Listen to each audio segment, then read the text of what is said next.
আমরা পবিত্র কোরআনের আয়াতের অনুবাদ শোনার পর আমাদের ভিডিওর মূল অংশে চলে যাব ইনশাআল্লাহ। আর তারা তোমার কাছে যে কোনো বিষয় নিয়ে আসুক না কেন, আমি এর সঠিক সমাধান ও সুন্দর ব্যাখ্যা তোমার কাছে নিয়ে এসেছি। সূরা আল ফুরকান আয়াত ৩৩। আমরা আজকে পাওয়ারের অঙ্ক করব, মানে কিভাবে পাওয়ারের অঙ্ক করা যায় সেগুলো করব, বা কয় ধরনের পাওয়ার অঙ্ক আছে, আপনি কি কি সমস্যার সম্মুখীন হবেন সেগুলো আজকে সমাধান করব।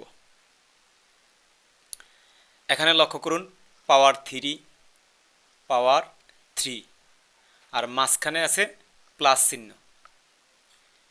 এখানে পাওয়ার 3, পাওয়ার 3, আর মাঝখানে আছে গুণ চিহ্ন।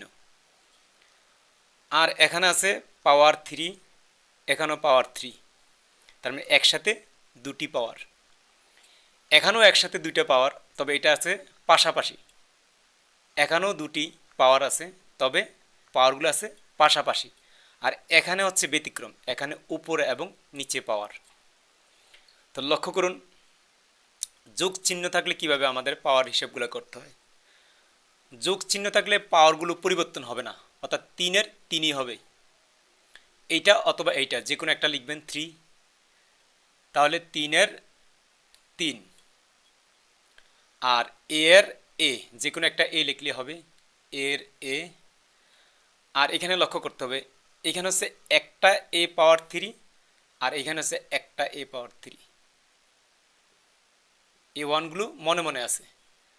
তাহলে মোট কটা হলো, একে একে যোগ করলে 2, মানে 2।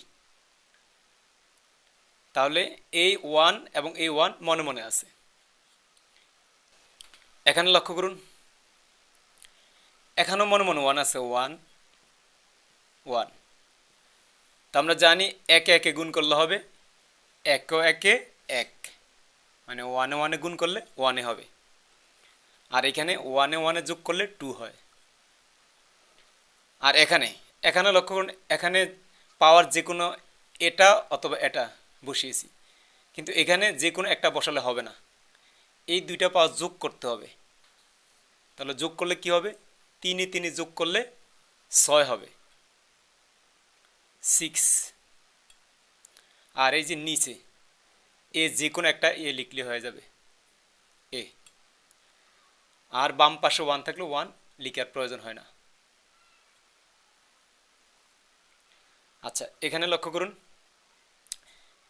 এখানে হচ্ছে পাওয়ার যে কোনো একটা লিখছি, আর এখানে দুটি পাওয়ার যোগ করছি, 3-এ 3 যোগ করলে 6 হয়।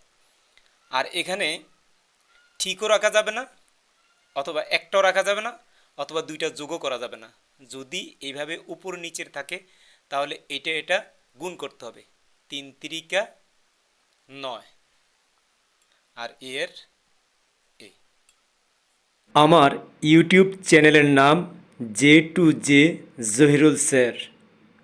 Please subscribe and share.